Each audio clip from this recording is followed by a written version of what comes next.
नमस्कार, मैं हूं शंकर। न्यूज बाइस्कोप में आप सबों का स्वागत है। बात करेंगे बिहार की। तो बिहार में अब लंबे इंतजार के बाद पीएम नरेंद्र मोदी का बहुप्रतीक्षित दौरा होने जा रहा है। बताया जा रहा है कि बेगूसराय और औरंगाबाद में ये रैलियों को संबोधित करेंगे। ये पहला बिहार दौरा होगा। बताया जा रहा है कि नीतीश के एनडीए में लौटने का इंतजार हो रहा था, इसलिए उनके दौरे भी टल रहे थे। 2 मार्च को पीएम मोदी की बेगूसराय और औरंगाबाद में जनसभा होगी और लोकसभा चुनाव से पहले पीएम बिहार को कई बड़ी सौगातें दे सकते हैं।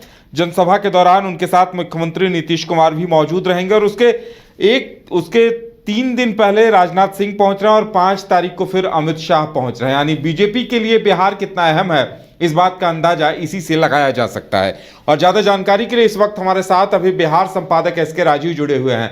राजीव जी, आखिर पीएम मोदी का बहुप्रतीक्षित दौरा अब तिथि तय हो गई है और लगता है कि उसके लिए तैयारियां अभी से शुरू हो गई होंगी। नहीं, देखिए उदय जी, दरअसल में आपको याद होगा कि प्रधानमंत्री नरेंद्र मोदी का पहला दौरा जो है वो 9 जनवरी को तय किया गया था और पश्चिमी चंपारण यानी कि बेतिया में उनका प्रोग्राम जो है वो होना था। उसके बाद फिर उनका प्रोग्राम जो है वो एक्सटेंड होता है, उसको बढ़ा करके फिर 17 तारीख जो है वो किया जाता है और फिर उसको बढ़ा करके 29 जनवरी किया जाता है। लेकिन नरेंद्र मोदी की रैली नहीं हो पाती है और अंततः जब बिहार में सत्ता परिवर्तन हो जाता है उसके बाद भी लगातार इस बात के कयास लगाए जा रहे थे कि नरेंद्र मोदी की सभा जो है वो बहुत जल्द होगी और अंततः अब 2 तारीख को बेगूसराय में नरेंद्र मोदी की सभा जो है वो फाइनल की गई है। जो कि आज बीजेपी के जो नेता हैं वो बता रहे थे कि पीएमओ की तरफ से विधिवत आदेश आ गया है कि 2 तारीख को प्रधानमंत्री नरेंद्र मोदी जो हैं वो बेगूसराय के दौरे पर जाएंगे और हो सकता है कि उस दिन औरंगाबाद में भी एक मैसिव रैली को वो संबोधित करें।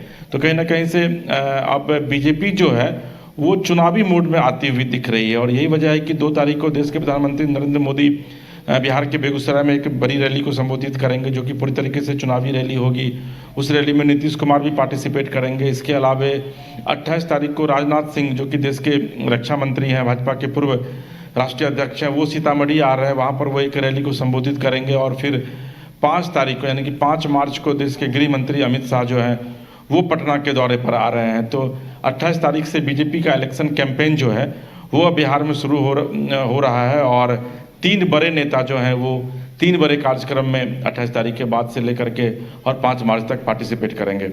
जी उदय जी, अब बिल्कुल एक नई अपडेट ये भी आई है कि तेजस्वी यादव ने औरंगाबाद से सीएम नीतीश को चुनौती दी है कि आप एक साथ लोकसभा और विधानसभा करा के देख लीजिए।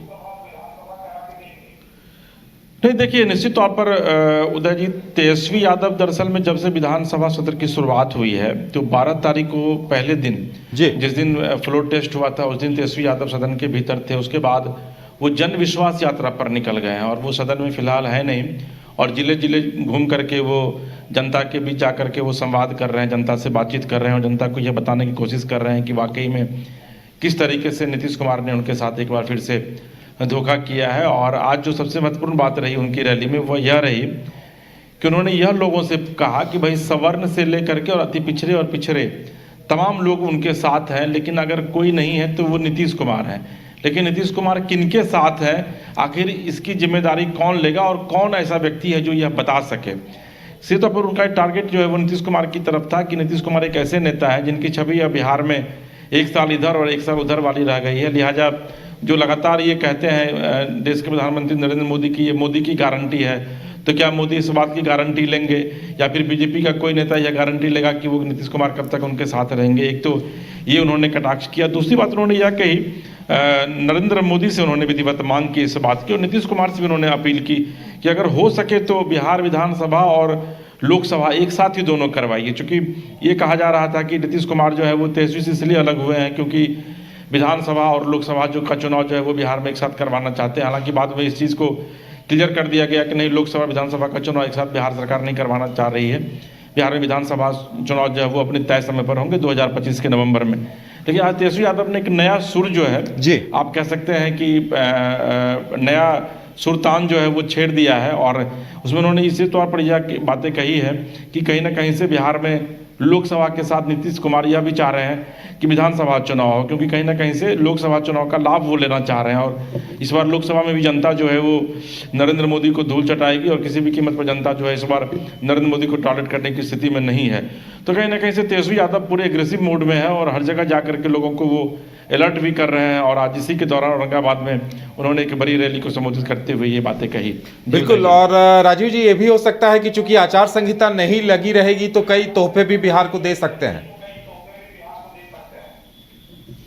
नहीं, देखिए, आचार संहिता चूंकि मुझे लग रहा है कि 13 मार्च तक संभवतः बिहार देश में आचार संहिता जो है वो लागू हो सकती है, चूंकि चुनाव आयोग जब पीसी करेगा और उसके बाद विधिवत आचार संहिता लागू हो जाएगी। तो आचार संहिता लागू होने से पहले ही जो है वो रैलियां अमूमन शुरू हो जाती है, क्योंकि आपको ये पता है उदय जी कि चुनाव में बहुत कम ही वक्त बचा है, 2 महीने के भीतर, यानी कि मई में सरकार जो है वो फॉर्म करनी है, तो मार्च और अप्रैल 2 ही महीने का वक्त बचता है अब राजनीतिक दलों के बीच में। तो निश्चित तौर पर इसकी तैयारी में तमाम राजनीतिक दल जो है वो जुट गई है और तेजस्वी यादव ने पहले से इसकी कमान संभाल ली है और अब बीजेपी इसकी कमान संभाल रही है। राहुल गांधी पहले से ही आप देश जोड़ो यात्रा पर निकल चुके हैं। तो तमाम राजनीतिक दलों की गोलबंदी जो है वो अब शुरू हो गई है और तमाम राजनीतिक दल जनता के बीच आकर के एक मैसेज देने की कोशिश कर रहे हैं कि आखिर उनके पार्टी को वोट क्यों करें। और ये चीज़ तेजस्वी यादव भी इसका लाभ लेने की कोशिश में है और वो भी ये चाह रहे हैं कि कहीं ना कहीं से जनता के बीच जाकर के किस तरीके से अपने पार्टी को आगे निकाला जाए।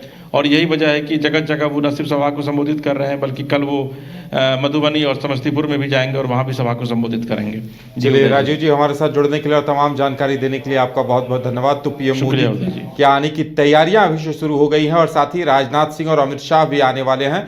तो देखने वाली बात यह होगी कि बिहार में सियासी समीकरण क्या कुछ बनते हैं और क्या कुछ तस्वीर उभर कर सामने आती है।